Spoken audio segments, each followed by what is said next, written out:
Good morning, everyone, and welcome. Thank you for your patience there. My name is Lauren. I work for Different Strokes, and we're delighted to have you here with us today. This is our second webinar of the year. It's We Survived What Now with the wonderful Carole Pyke. Just to let you know, you may have heard there, the session is being recorded, but you're not visible watching at home. But a recording of this session will be available on our YouTube channel in the next few weeks. So we'll send you an email when it's live if you'd like to watch it back or share with anyone you know. Before we get started, I just want to run through a few ways that you can communicate with us during the session. The first is using the chat function, which some of you are using already, which is great. If you just hover your mouse towards the bottom of your screen, you should see chat with like a speech icon. If you click on there, you'll be able to say hello. If you want to give us a try, I always like to know where people are watching us from. So say hello, let us know a bit about you, where you're watching from. We just love to hear from you. Now, if you want to ask Carole a question, we will be holding a Q&A at the end of the session. So again, you just hover your mouse to the bottom of your screen, you'll see Q&A, click on that, and you can type questions into the box that pops up there. And we'll try to get around to as many as we can at the end of this session. So I think that's quite enough from me. On to today's fabulous speaker, Carole. Carole is a two-time stroke survivor. She lives with retrograde amnesia. She is a very recent Inspirational Woman award winner. And if you're a part of our online community, you will have come to know her great skills at motivating and inspiring us all. So in today's session, Carole is going to talk about doing more than just surviving after a stroke. And I don't know about you, but I'm really, really looking forward to it. So I'll pass you on to the wonderful Carole. Good morning, everyone. Thank you for waking up to listen to me. It's always interesting to hear people describe you because you think, oh my gosh, that's me. Well, as Lauren said, I'm a two-time stroke survivor and living with the retrograde amnesia. And what that means is I'm actually the most sophisticated 4-year-old you're ever going to meet. Yes, my conscious memory is only 4 years old, which means that I'm looking at everything through fresh eyes. And whilst it is I don't know you personally, there are some things about you that I know. One is you survived a stroke or two. And the other one is that you have navigated a 28-day challenge to be here right now. So congratulations, you navigated through the challenges and the trauma and whatever else of February to be here in March. So you already are amazing. You're a survivor. But I want to ask you, is that enough? Is that enough to just survive? I've looked at the definition of survival, and it feels to me like it means that you didn't die. So fantastic, you didn't die, but it doesn't stop there. And so much of our lives are caught up in what has happened, how it is that we are feeling about what has happened, that whole element of being, we're not who it was that we used to be. And we so desperately want to go back. Actually, for me, the first 3 weeks of the stroke, the second stroke, I thought that they'd invented a time machine because everybody kept talking about going back to normal. There isn't a time machine, and actually we can never go back. So I'm actually in this time here really want to disrupt your thinking. I mean, okay, our thinking is already disrupted as a result of the stroke and the impact of that. But I colour outside the lines, and I want to invite you to colour outside the lines too. Because who you are, irrespective of whatever the impairment is that you have, is still awesome. I believe that 100%. And I know I don't know you, and I don't know what it is that you're going through and how it's affected you, but you're still here. And for me, that says so much. In fact, everything is still possible because you're breathing. No, seriously, it is. If you weren't breathing, it wouldn't be. And so you can't do it the way you used to do it, or maybe even the way that you'd like to do it, and definitely not the way that other people are doing it. But it doesn't mean you can't do it. No, really doesn't mean that you can't. And I think that we need to start looking at changing the way in which we describe ourselves and our situation. But yeah, I could go on for that forever. One of the things that I'm passionate about is I've been on this stroke journey for 9 years in total, and the last one has been 4 years. And nowhere on that journey has anybody said to me, okay, Carole, let's look at your life and how are you going to navigate it from this place? What is your goals or your vision, or what are your dreams? What would you like to achieve? Let's look at setting some goals or looking at how it is that we can make that happen. Nobody has ever said that to me. And all of the stroke survivors that I've spoken to, they talked about goals in relation to what the doctors set for them, what their therapists, what physio, et cetera, have set for them. And that's what they're working with. And whilst that is obviously important, that's not living. That really is just surviving. And I've kind of decided that actually we go through different phases. We are surviving because we didn't die. And so we'll always be a stroke survivor because we didn't die from it. But the next stage is about fighting. We're fighting for some kind of, I guess, normalcy. Yeah, some kind of normalcy for us. Because you do know that there is no universal definition of normal. There is no normal person. Everybody is normal for themselves. So we're fighting for some kind of normalcy for us, given the challenges and stuff it is that we're going through. And then the next stage is about being a warrior, because you are still fighting. And you now know that there are some fights that you will win, some fights you will be wounded by, and some fights that actually, maybe you won't win, but you are going to fight on anyway. So I think that that's it. We're survivors, fighters, and we're warriors. And we're all striving to be the warrior. You know, that whole bit where you wake up in the morning and you know that it's not going to be easy. Because I think that whole thing that when we're thinking that somehow, somewhere along the line, life's going to be easy. It wasn't easy before. In fact, if you're in a hospital and you're on a heart monitor, when the heart monitor is going up and down, everybody's happy. When it flatlines, you're dead.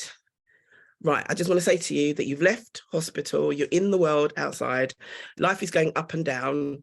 Congratulations, you're alive. I think that sometimes that we have got this whole idea of life before a stroke was somehow perfect in some way. It wasn't.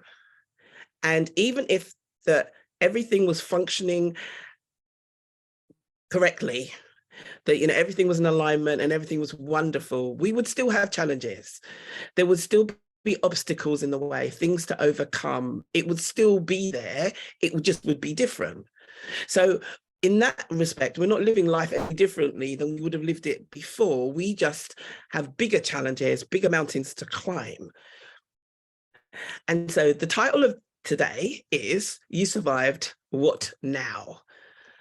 And I want to challenge you to believe for yourself that actually this is only part of my story. It's not a full stop. There is so much more to my story than this. I've started to look at my challenges from the stroke and looking at, okay, that's a challenge, but what have I got from it? You know, that whilst it is we never would have chosen this scenario, it is what it is until it's something different. But as a result of it, what lessons or what gift have we been given? And I know two gifts that you have definitely been given. One is you've had to look at yourself in more detail. You've had to look closer at who you are, and you've got a better understanding of people, the people in your life, the people that have left your life. But that wouldn't have happened in the level it has if you hadn't had the stroke.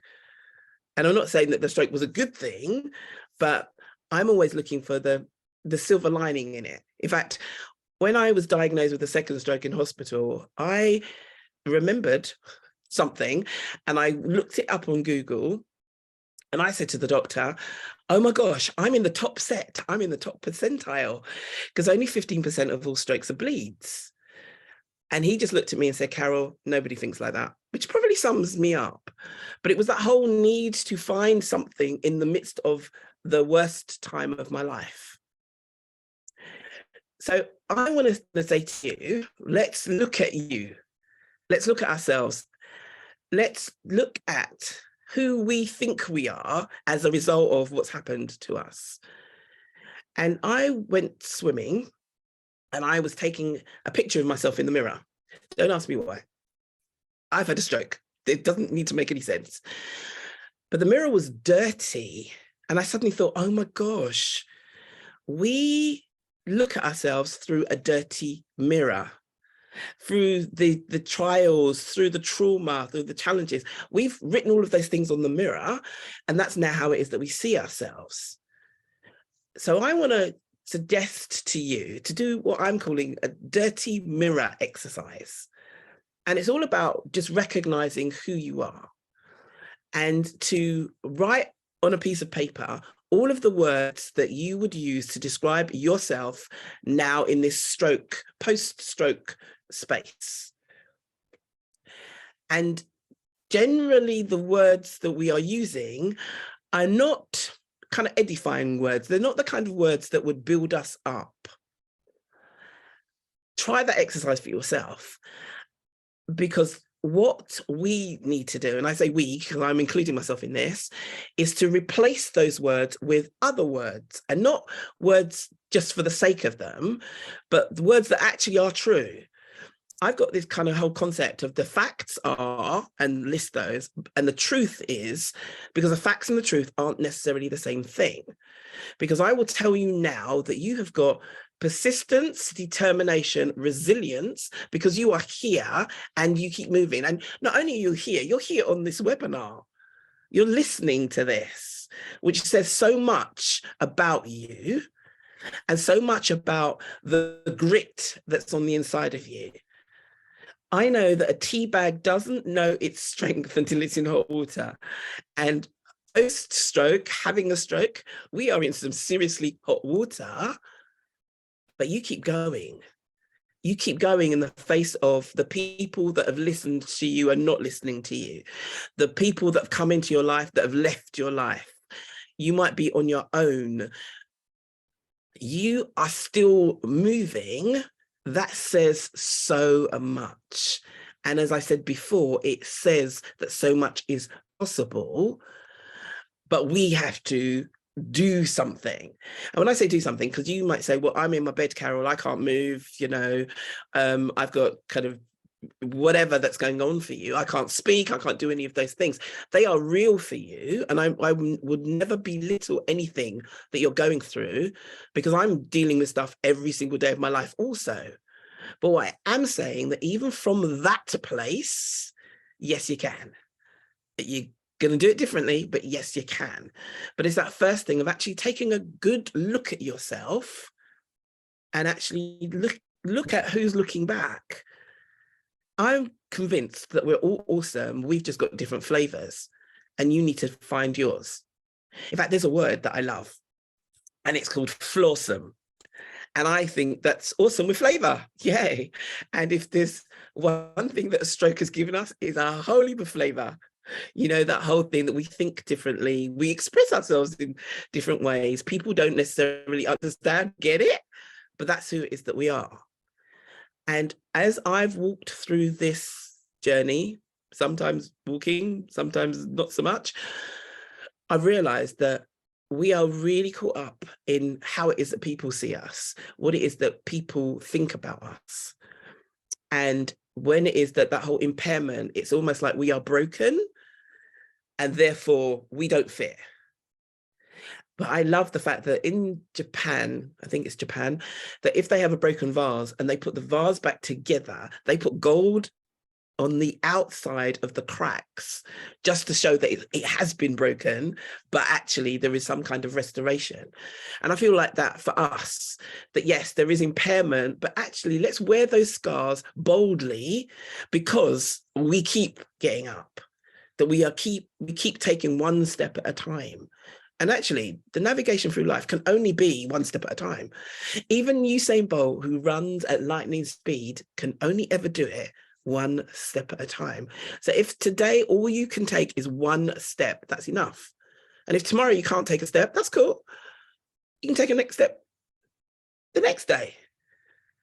it's that whole thing about re-looking at ourselves and re-looking at the fact that, oh my gosh, I did it. I'm still here.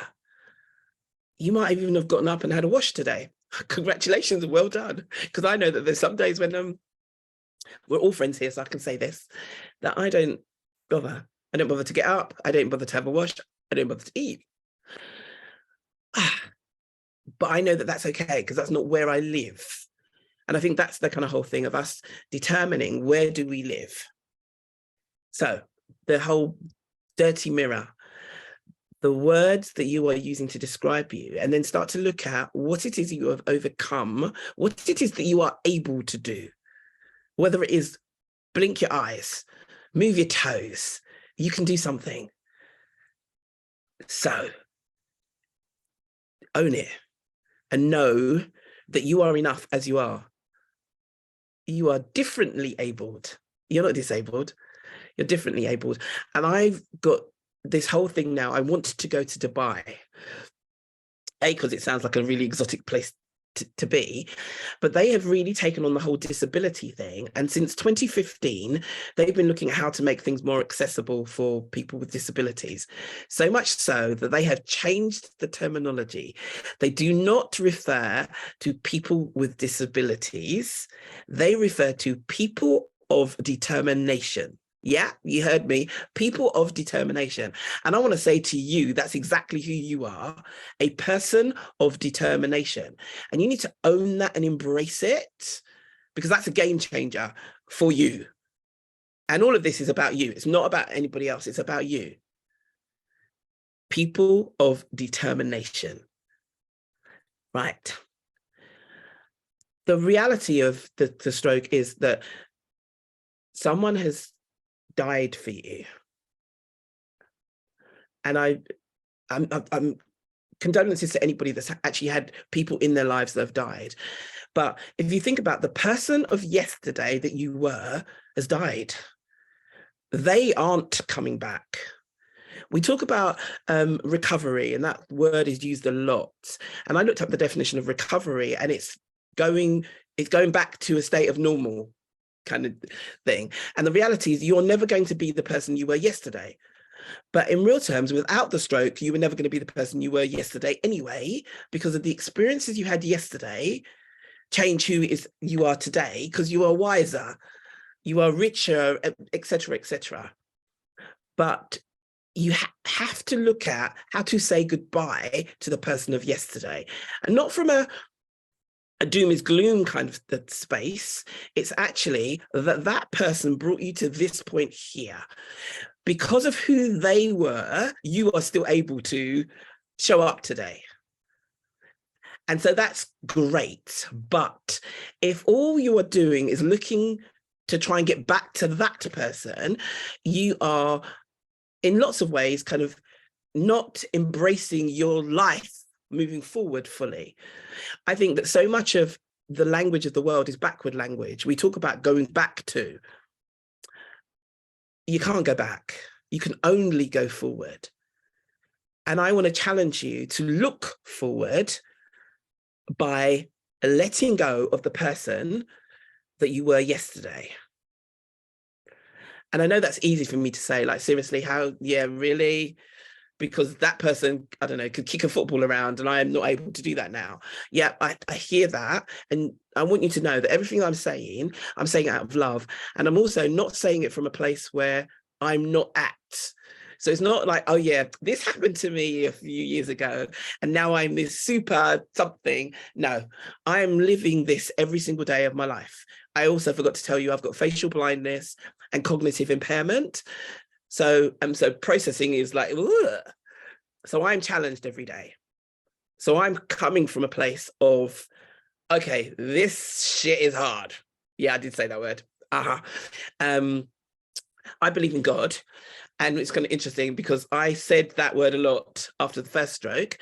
And he actually did say to me that shit is another word for manure. Manure is fertilizer. So it's all about growth. So somewhere along the line, all of this stuff that's happening for us is an opportunity for us to grow, because in real terms, we grow through what we go through. It might not look like that, Although there were times when I tried to put on jeans and there was lots of growth, but that's not the growth that I'm talking about.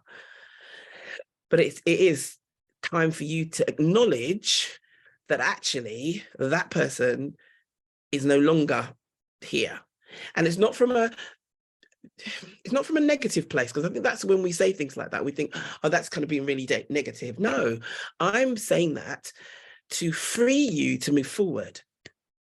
And I've got another exercise that I'd like to play with, and it's to write a letter to your former self. You know, that self that, you know, could run 100 meters, walk however long it was that they could walk, or do all of the things is that you're unable to do now, to write a letter to them to say thank you for who it is that they were and for getting you this far, because you couldn't show up like this today if that person didn't exist before.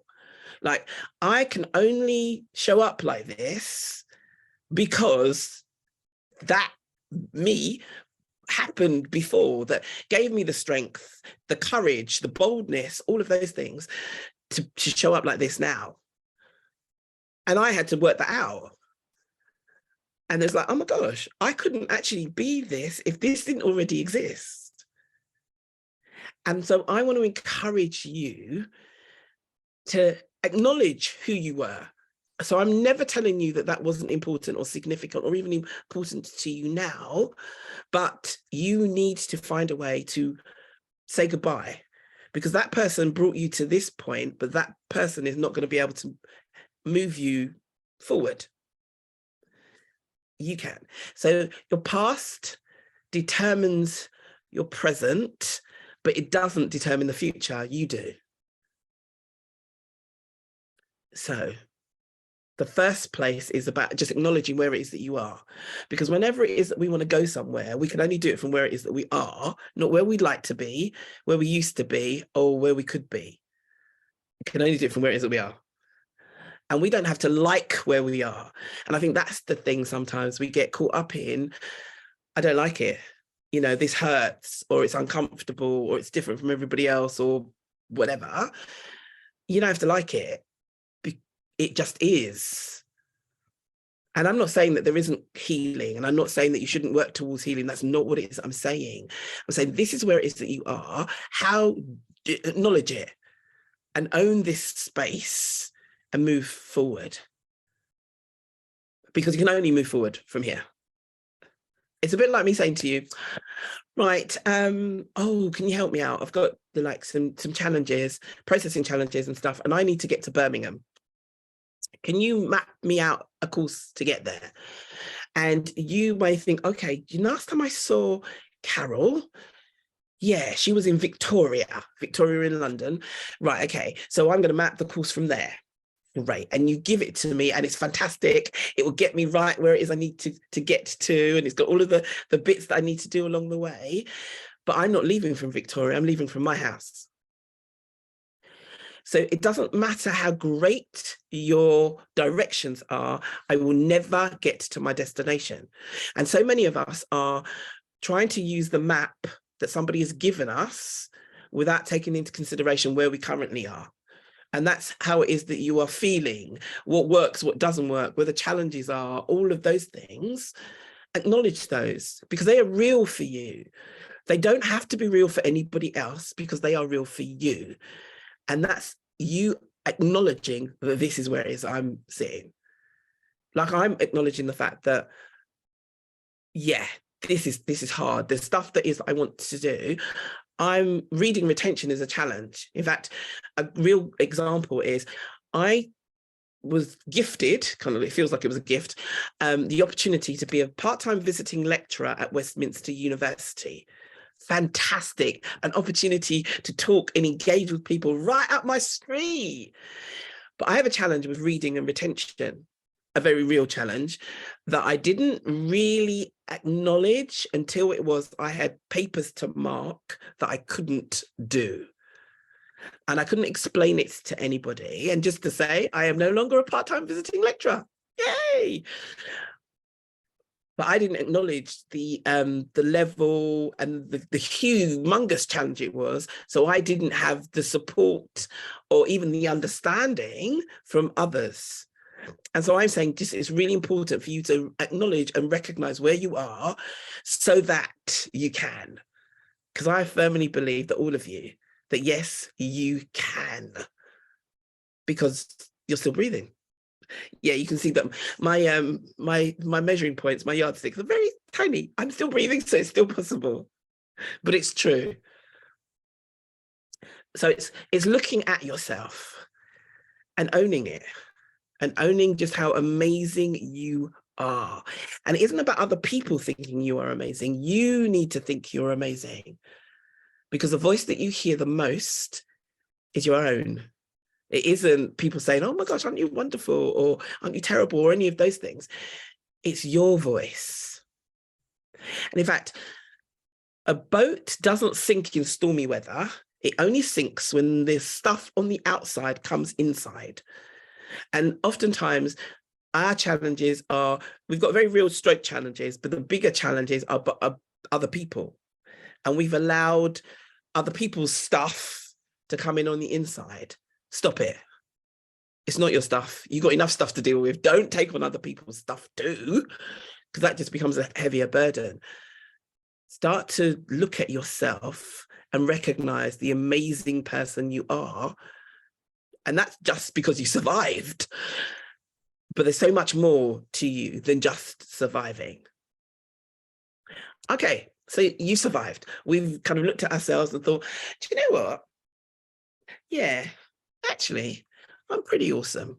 And the question is, okay, so that's great. So what? Is my whole life just about dealing with every challenge as it comes up every day? Or is there something more to that? And I firmly believe that vision is the thing that we need to, it's imperative that we see ourselves beyond our situation, circumstance, or challenge. What is it that makes your heart sing? What is it that you are passionate or excited about? You need to create a vision that actually says, do you know what?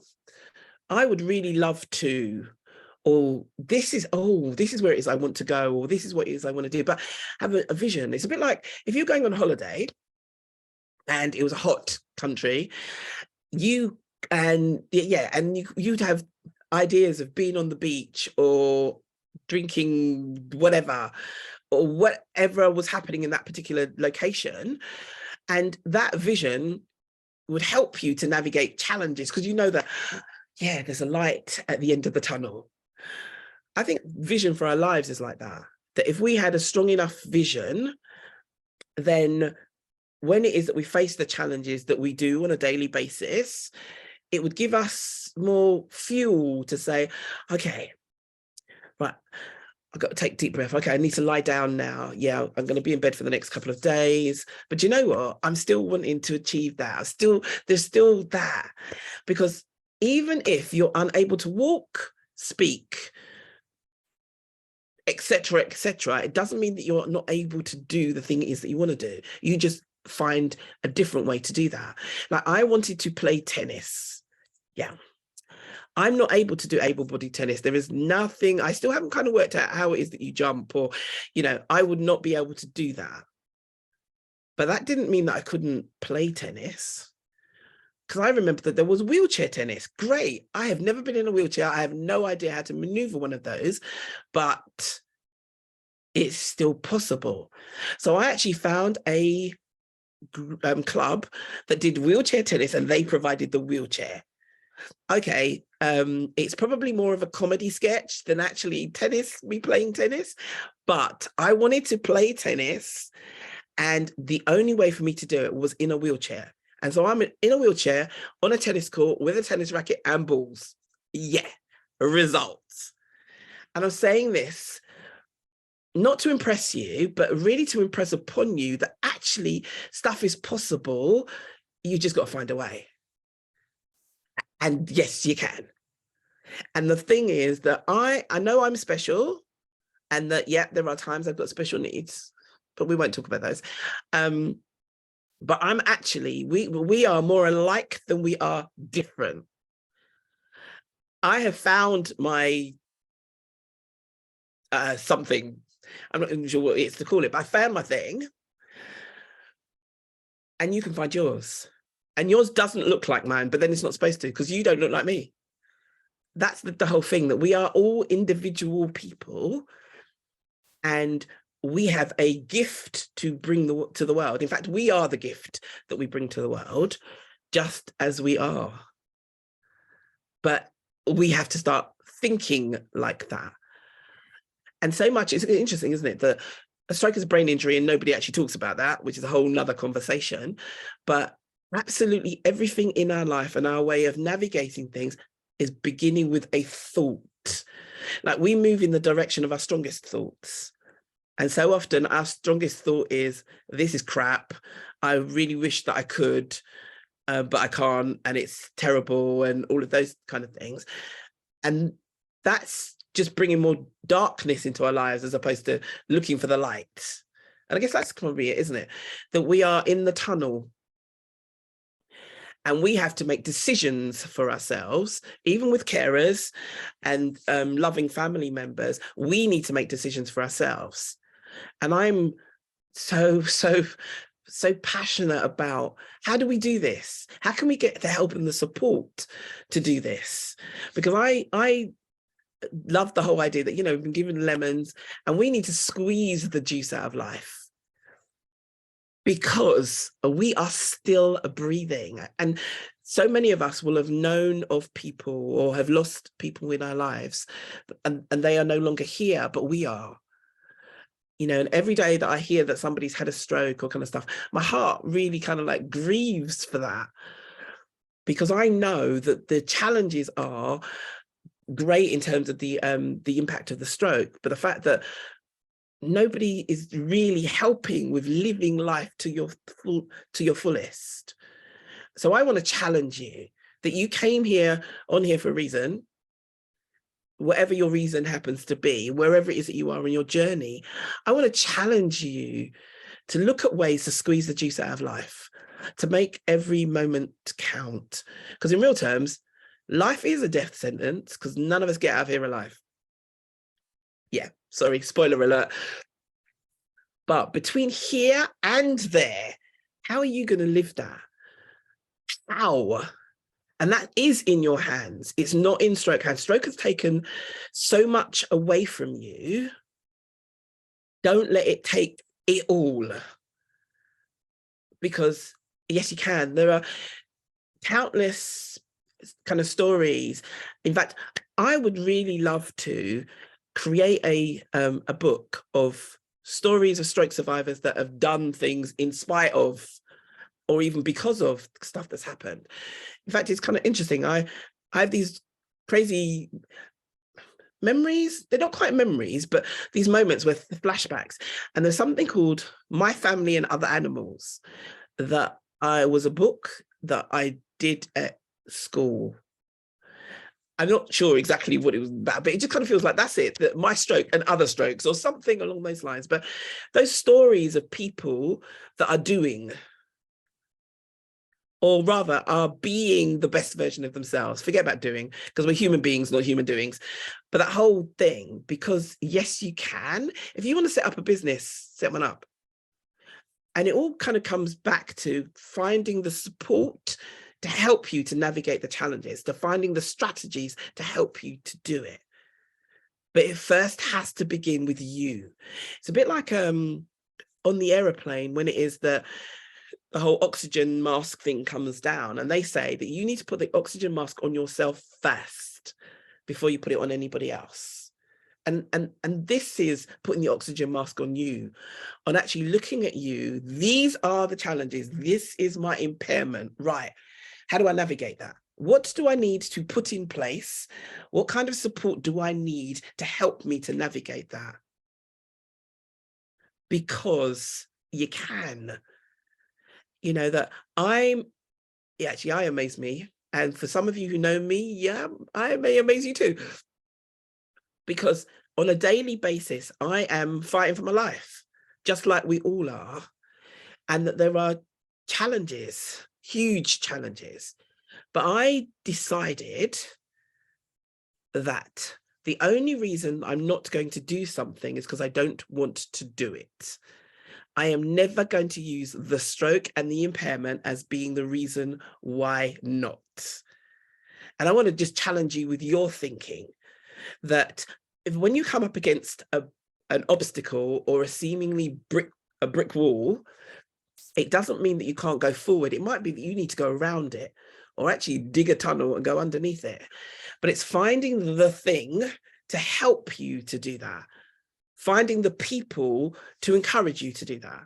In fact, one of the things I've discovered is that you don't want to invite anybody to a pity party. Or in fact, if you invite somebody to a pity party and they accept your invitation, you actually need to move them to a different part of your life. Because if you're going to have a pity party, have it by yourself. You don't need anybody to reinforce just how crap it all is. No, seriously, you don't. Because when you're sitting in a pile of poo, yeah, you don't want company. You want to find the people. In fact, I've got another exercise. I seem to have, there's just so much stuff that I'm discovering that I've created or what have you, is that in life, and Shakespeare said it, that we're on the stage and every man must play his part. You're in the theatre of your life and you're on stage. And when you're on stage, the only people's eyes you can see are the people in the front row. I'm going to issue you with 6 tickets for your front row.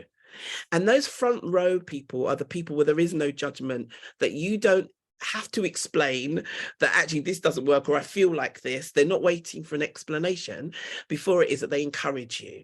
That if you are in a hole or you're having a pity party, they won't join you.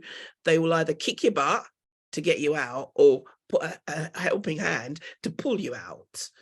These are the people that you feel safe with. I'm realizing more and more that whole importance of feeling safe. Those are the people that will include you. I've also discovered there's a language of inclusion, but that whole thing that there are a group of people, they may not be 6, they may be 1 person, but just knowing where that place is so that you can. So I want to challenge you to look in the theatre of your life and your front row and identify who those people are.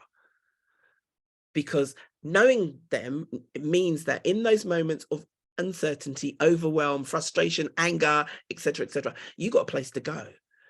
Other people in your life can sit in other places in the theatre, just not in the front row. So the people in the front row need to have earned their right to be in the front row because of what it is that they bring to the table. So I know, like, I had a great fun moment where I found myself driving on a dual carriageways, which wasn't intentional. It was horrendous because that's just too much for me to process, and sensory overload and really unsafe. And when I got to my destination, I rang my best friend in tears and said, you have to come. I probably asked him because that sounds more of an order, but to come and drive me home. And he drove to my house, got on public transport and came and got me. He's in my front row because I didn't have to explain why it was impossible for me to drive home. I just needed to call him and say, this is where I'm at and this is what's happened. And he would come.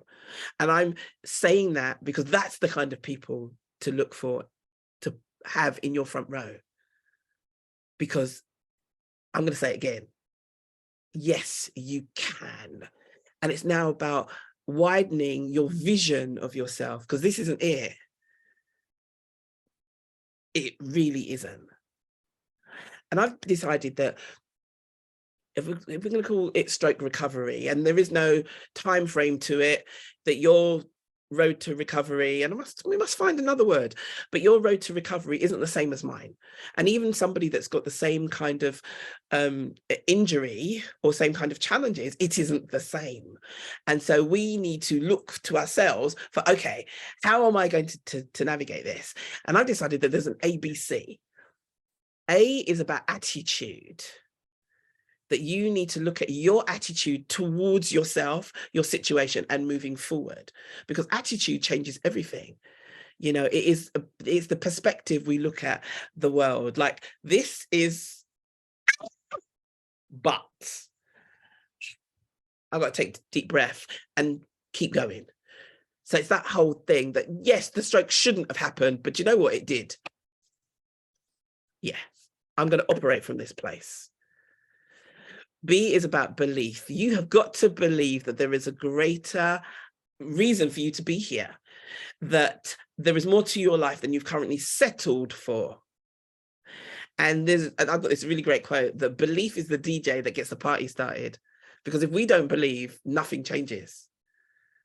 No, if we don't believe, it isn't about the doctors believing, because the doctor's diagnosis, they only treat a disease. They do not treat a person. Think about it. Their whole role is about treating a condition.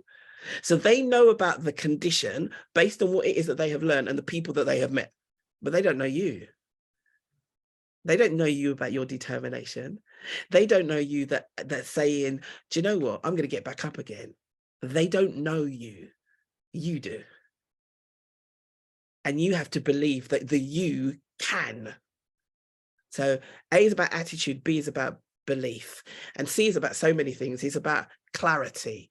That when we're in this kind of situation, we are unclear as to A, what's possible, whether or not, you know, life's over, that this is overwhelming, frustrating, all of those things. We need to seek clarity for ourselves and find the way to actually clean the windscreen a bit so that we can see more clearly. It's about consistency. We have to keep going. It is that we are determined that actually we're going to live life the best way we can. And we need to go for it. We need to go for it. And we need to go for it daily. And even if you are still in your bed and not able to move, that doesn't mean that you can't.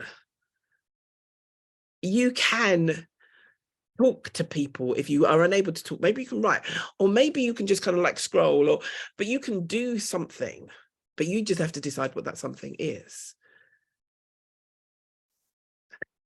I challenge you. You have survived. You need to answer the question, now what? And I'm saying to you, now what? You can only get there from here. You need to recognize where you are and identify where there is. And then it's about building the bridges and creating the map to get there. It's fabulous that you are still breathing. And I love you guys. In fact, hold on. From my heart to yours, I'm sending you lots of love and big hugs. And we're on this journey together. You're not alone. And that's really important for you to know that. Yay. Okay. Thank you so much, Carole. I feel like you should be prescribed on the NHS, Carole. I always feel like a day gets much more motivating and better with you in it. So thank you so much. We've had a few questions. We've been getting big hugs back in the chat as well, which is lovely. Do pop any questions you've got in the chat. There's a lot to think about after today's session. I'm going to go through a question we've got here now, Carole. This person says, good morning. I suffered my big stroke at 29 and then 3 TIAs soon after. I'm able-bodied and can do things with limitations, but I struggle with change. I fear having another has me living in a box. I'm scared to venture from this. I have a wife and children and I work full time, but I'm afraid to do anything new. And I think that is a big problem, isn't it? Is doing what's safe and secure when you're in survival mode. How do you sort of recommend someone might move from survival mode into trying new things and taking some more risks? Well, first of all, I want to say congratulations, because well done, because you're working full time, you've got a family, so you're already doing things, and you are a lot further along the road than you have given yourself credit for. Because to go back, to return to doing all of those things, given the challenges that you've been through, that's phenomenal. And don't ever underestimate that. And there are two things there. One is that and it's kind of almost like the world has said that whole fear of change. And it's almost, we got a fear of some changes, but actually change per se, we don't. Because today is Friday, yesterday was Thursday. Nobody woke up this morning and thought, oh my gosh, it isn't. So in real terms, it isn't change. It is that whole fear factor of, I don't know what's going to happen next. One of the things that I have an underlying condition called lupus, and my rheumatologist said to me that they can make the conditions less favorable for a stroke, but they can't prevent it. And I think that that's the kind of whole thing, that we talk about able-bodied people and things happen. And so what I want to say to you is baby steps. So that whole thing, we look at that whole big picture like, oh my gosh, I'm not able to do this. That's cool. Baby steps, a baby step to venture out of that comfort zone. So you identify where your comfort is and then look at, okay, I'm going to take one step. And when it is that you've taken the one step, okay, right, I've done that. Okay, I can take another step. Because it's one step at a time, as opposed to, right, I'm going to run the marathon tomorrow. Yeah, you're not able to, but you're doing so well already. And I want to say this to anybody, that you're already doing well. Take one step at a time. And then the other thing is, I've got, I'm that whole kind of color outside the lines chick, right? I create something called the WIN map.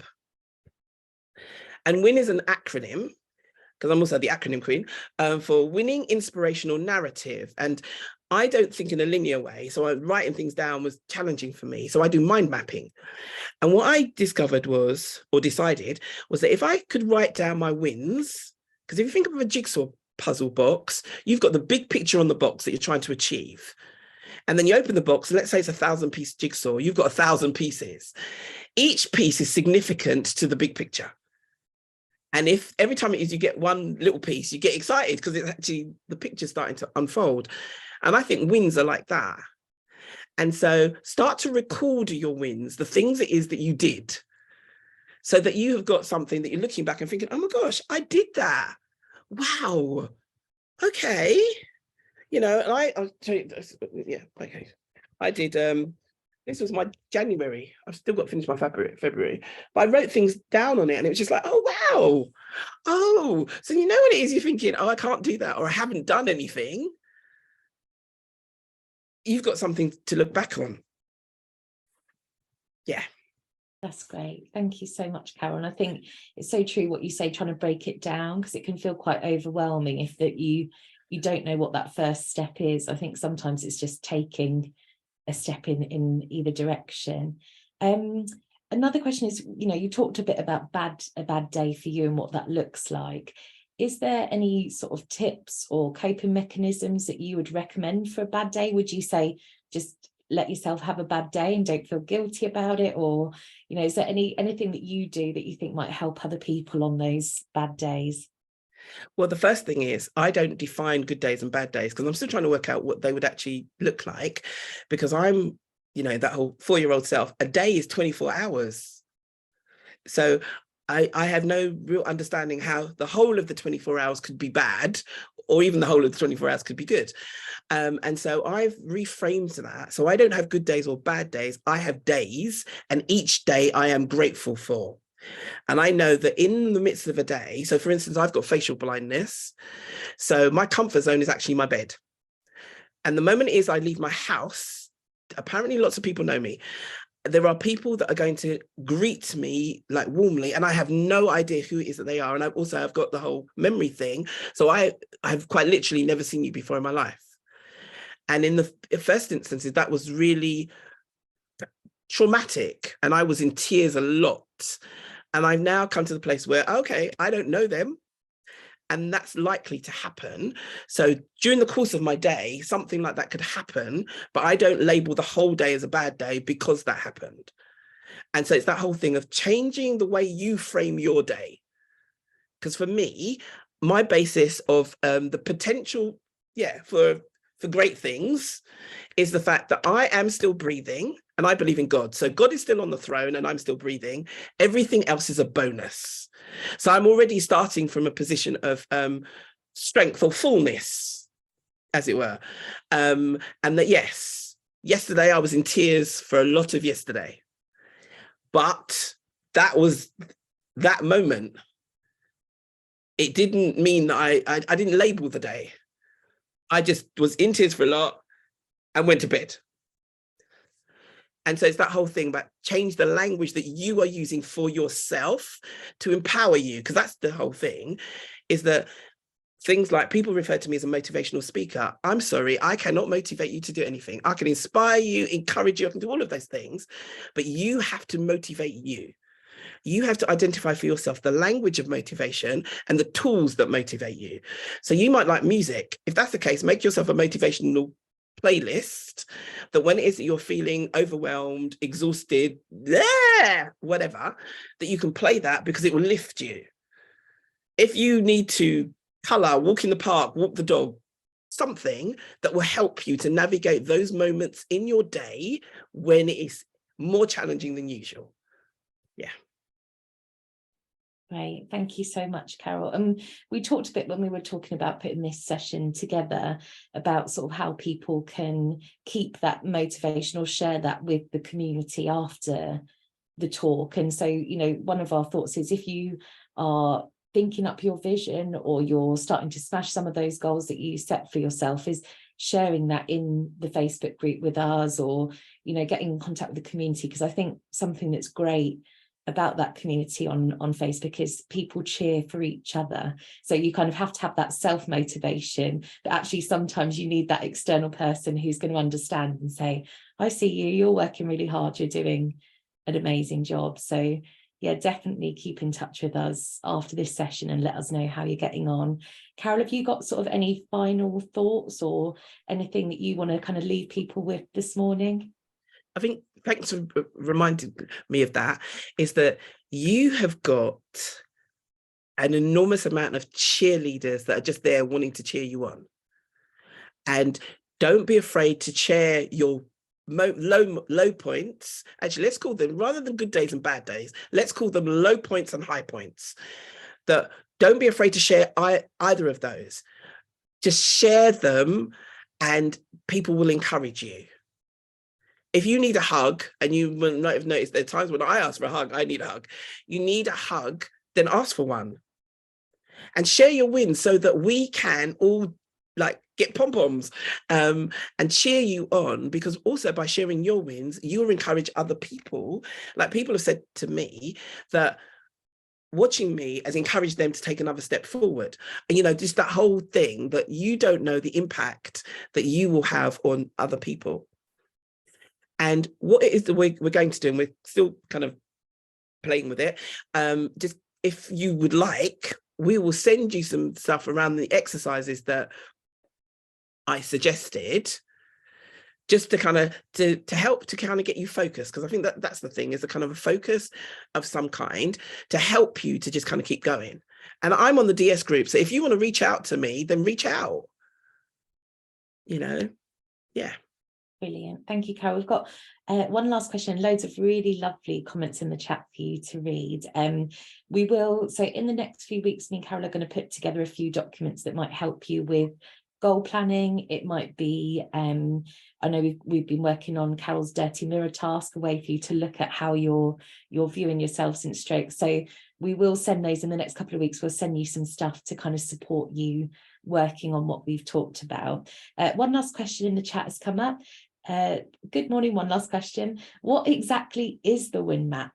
I missed that part. So can you explain what the win map is? Right. Okay. So when it was that I was thinking about myself and that whole element of not being able to think in a linear way, I do mind mapping. And I thought, actually, that if we could record the wins, in fact, it probably didn't start with me, it probably started with somebody else. But WIN is an acronym, and it's winning inspirational narrative. Because I thought of that those moments when it is that you are on the mountaintop and you can see and you think, oh my gosh, this is wonderful. And then you're in a valley, you forget that you were ever on the mountaintop. And it was that whole thing. If you could record those moments, of those mountaintop moments, then when you were in the valley, you had something to look at. So that you could say, do you know what?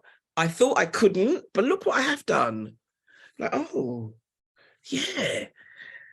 It's interesting. And whilst it is that I actually created this in 2019, or maybe it was 2018, anyway, and I've given them as gifts to people, it was only in 2023 that I've actually started using it for myself.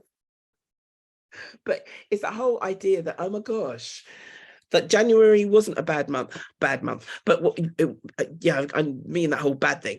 But that whole element of that, yes, you can, because you did. And if you did it then, do you know what? You can do it again. It's not a one-off. This is who you are, not just what it is that you do. And I think that's the whole thing for all of us, of recognizing more about who we are. Because I realize now that, as you might have known, I smile a lot. In fact, I seem to smile all the time. And I've discovered that smiling is actually part of my DNA. I've got pictures of me oxygen in my nose and I'm smiling. Yeah, that's me. If I was going to be on stage, my stage name would be Weirdly Wired. That's me. But that whole thing of just understanding and unpacking more of who you are, because I want to remind you, a diamond lives life, it starts off life in coal. And that whole thing, you have to peel back the layers in order to find the diamond. I want to say that there's a diamond in you, and you have to peel back the layers of impairment, of challenge, of mistakes, of loss, of whatever, to find that diamond and polish it. And also, I'm all about sparkle. So yeah, you need to find the diamond to sparkle. And yes, you can. And I think that's what it is actually I want to leave you with, is that wherever you are on your journey, I want to say to you, as one stroke survivor that's navigating the challenges of stroke every single day of my life, I want to say to you, yes, you can. You just have to decide to go for it.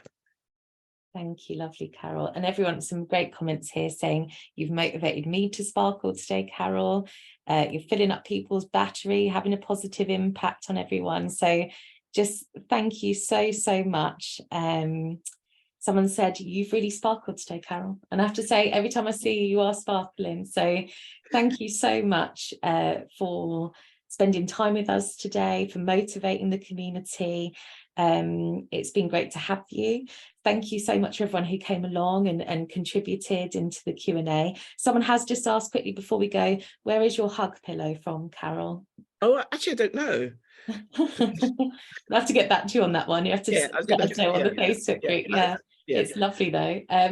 Yeah, so thank you so much to Carole and everyone who attended today. We will pop a recording up on the YouTube, but give us a few weeks. We will be sending you out some resources in the next few weeks to the email that you signed up to the webinar with, and we will probably pop those up on the website as well if you're watching this on YouTube. We have more webinars planned for the rest of the year. We're going to be doing these hopefully once or twice a month going forward. So subscribe to our mailing list if you haven't already. That's the best way to keep up to date with everything Different Strokes. And have a fantastic day, a great weekend, and we'll see you very soon. Take care, everyone. Bye.